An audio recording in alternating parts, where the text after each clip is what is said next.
طريقة كبدة الدجاج بأسهل طريقة، بس يا جماعة الخير هاي الكبدة يعني مال الموظفات خلال 10 دقائق تجهز، تنفع للريق الصباحي وللعشاء. ونضيف الزيت.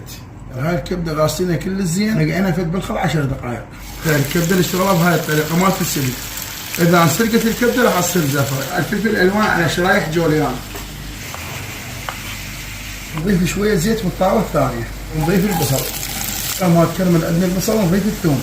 ونعطيهن خلطة معدلة، وهم نعطيه حمسة. الفلفل الحمسة واحدة. ورا ما ينحمس عندنا الفلفل ويذبل نضيفه فوق الكبدة. ورا ما نشفت السوائل من الكبدة نعطيه حمسة.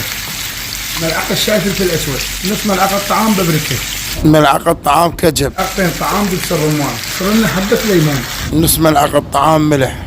ونحمس عندنا الفلفل الألوان ونضيفه فوق الكبدة. طبعا الريحة واصلة السابع جار.